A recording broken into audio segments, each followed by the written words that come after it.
Bom, então, mais um pouco sobre o controle, porque ele é muito importante.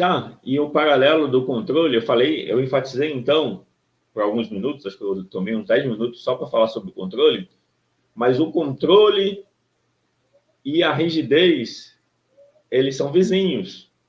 Eles estão, assim, muito próximos. Não necessariamente o controlador também é rígido, não necessariamente, mas eles podem estar muito juntos. Então, eu falei do controlador que está fugindo da ferida da traição, que é a tristeza. E o controlador tem medo da tristeza.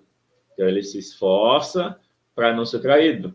Porque ser traído significa sentir a dor da tristeza que ele não quer cuidar. Então, ele tem medo da tristeza, certo? O rígido tem medo da injustiça. Injustiça e traição podem ser parecidos, podem acontecer juntos. Pode ser que uma traição seja vivenciada também como uma injustiça, porque a traição pode ser a injustiça, pode acontecer junto. Então, não é uma regra que traição e injustiça tem que ser diferente. A mesma experiência pode ser vivenciada como traição e injustiça, como pode ter uma experiência de traição e uma experiência de injustiça. Para entender, é mais fácil separar as coisas. E no livro As 5 Feridas Emocionais, você encontra essas feridas separadas. Se você se identifica com a ferida da traição ou da injustiça, é interessante ler e reler e pensar na vida para identificar como essas feridas se manifestam. Falando da injustiça, o que é a injustiça? Ser tratado de uma forma que não se encaixa no que você entende que seria justo. Ser tratado de uma forma diferente de como alguém ou uma outra pessoa ou os outros são tratados. Então, é o nosso conceito de justiça. De novo, é a expectativa. A nossa expectativa do que é o justo. É justo ser tratado igual aos outros. Será? É justo ser tratado, ou seja, às vezes a nossa dor da injustiça vem de a gente tentar impor a vida, tentar impor aos outros qual é o jeito justo que a gente deve ser tratado. Exemplo, parece justo que os irmãos sejam tratados da mesma maneira pelos pais. Parece justo, certo? Então, a ferida da injustiça pode ser você perceber que um outro irmão ou irmã é preferido e você não. Pode parecer uma injustiça e causar a ferida da injustiça. Como assim que eu não sou preferido? Isso é injusto.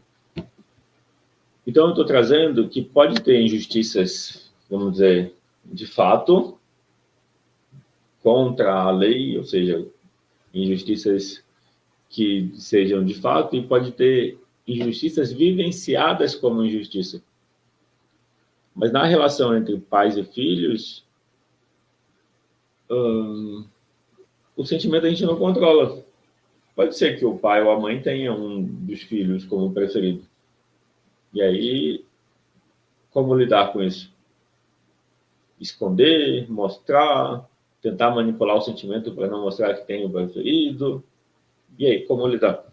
A questão chave é que a pessoa que sente a ferida da injustiça, ela precisa cuidar de si. Ela precisa ver que as coisas não têm que ser do jeito que a gente entende, ou seja, não é na justiça humana. Existe muito mais coisas do que a gente compreende.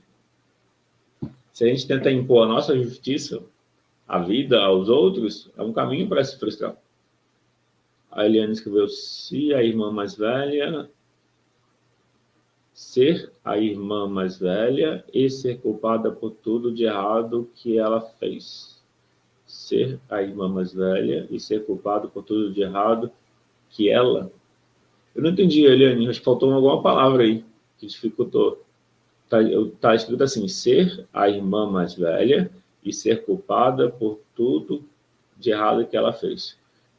Então, você não é a irmã mais velha, mas te colocam como se fosse a mais velha, e aí você é culpada por tudo de errado que a irmã mais velha fez. Mas você está sendo cobrada como se fosse a irmã mais velha, é isso? E aí isso pode ser a causa da ferida da injustiça, sobre a ferida da injustiça. Isso pode ser a fonte da ferida da injustiça. Ser culpado, ser responsabilizado por algo que é causado por outra pessoa. E essa ferida da injustiça vai continuar na gente, até que a gente olhe para a dor, para a tristeza.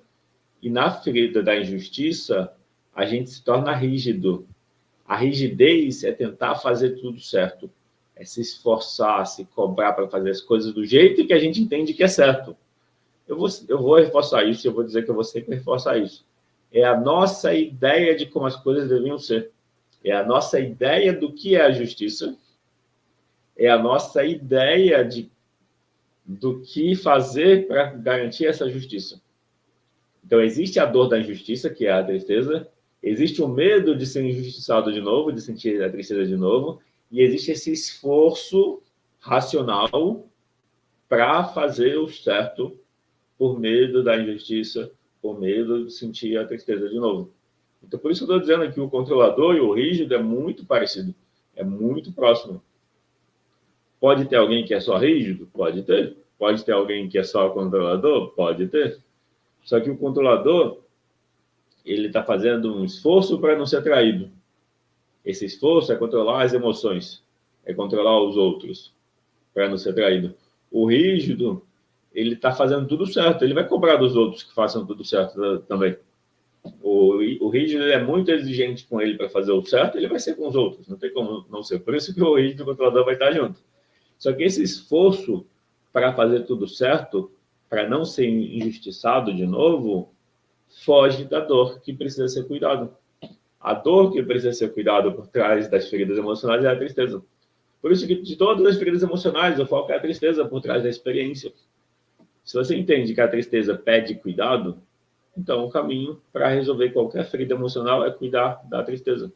E para cuidar da tristeza, você precisa olhar para ela, se relacionar com ela, conversar, ter uma linguagem de apoio, entender que é uma relação. E aí tem 3 pontos para lidar com a tristeza. O primeiro é a consideração, é o autocuidado, que é na relação consigo. Na relação com os outros, é sobre estar em relações que te valorizam, que te respeitam. E se posicionar do seu lado nessas relações. E não abrir mão do que você acredita para manter a relação. Então, no autocuidado é a relação consigo. Na relação com os outros, pode ser a necessidade de respeito, de consideração, que você precisa se dar.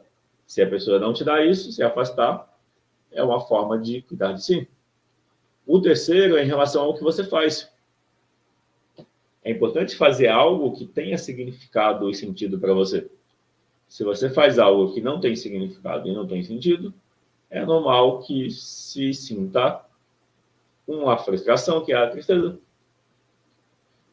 Então, cuidar da tristeza significa cuidar de si na relação consigo, cuidar de si na relação com outro, que é estar em relações que te considera, que você se sente respeitado e valorizado, e em relação ao que você faz, fazer o que tem sentido, o que te realiza, o que te satisfaz. Se o medo te impõe fazer um trabalho que não é bem o que você gostaria, mas você não vê outra opção e você está ali, então você pode buscar um significado para o que você faz.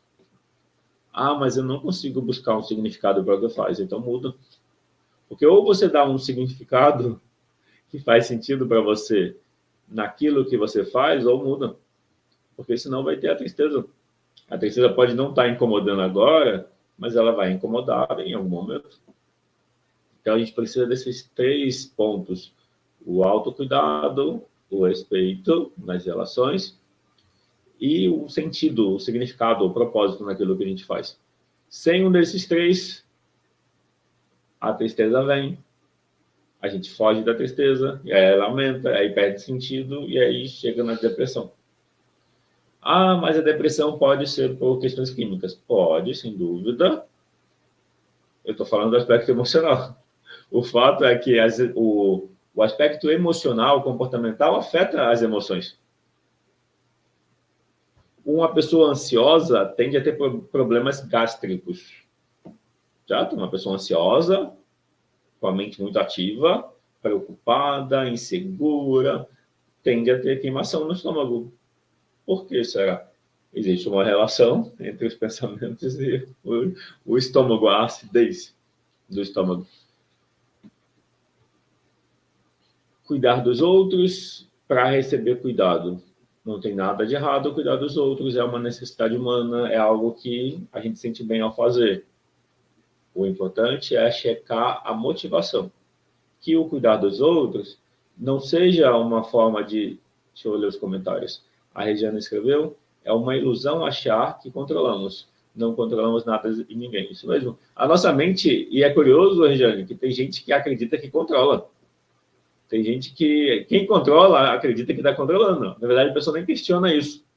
Ela só acha que tem que fazer e que é o certo. Mas é isso mesmo. O controle, eu digo que é a ponta do iceberg achando que escolhe para onde ele vai.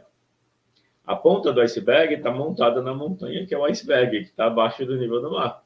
Imagina a ponta do iceberg achando que é ela que direciona para onde vai o iceberg. A ponta do iceberg vai para onde todo o iceberg vai. Não tem como se separar. Então, o controle seria a ponta do iceberg achando que é ele que está guiando toda a montanha, que é o iceberg. Ou seja, não existe controle. São as emoções que guiam a gente. Tanto que o controlador está fugindo da tristeza. Isso é ser guiado pelas emoções. Liberdade é quando você curou a ferida emocional ou as feridas emocionais e você pode escolher o que você sente momento a momento. Até isso seria escolher aquilo que você tem no momento. A liberdade vem de escolher aquilo que está disponível. Curiosamente, né? Parece estranho, mas isso não é escolha. O que é escolha, então? Escolha, liberdade. A escolha que vem da liberdade é a escolha daquilo que está presente. Porque é só isso que existe no momento. Achar que você pode escolher algo diferente do que está disponível é ilusão, como a Regiane falou. E a Regiane completou. Aceitar e respeitar é o caminho, isso mesmo. Pode parecer estranho para a mente controladora. O que parece estranho para a mente controladora? Que escolher o que está presente no momento é a única coisa que existe. Mas no momento, o agora, só existe isso. Se você escolhe algo diferente, esse escolher algo diferente é no agora. Mas é a partir do que você faz agora. Em algum momento, a vida vai corresponder, vai ter mais maleabilidade às suas escolhas. E aí você faz isso. É que fazer escolhas diferentes é sempre no agora. É o que você faz agora. Não aceitar o que está presente é sofrer e plantar sofrimento.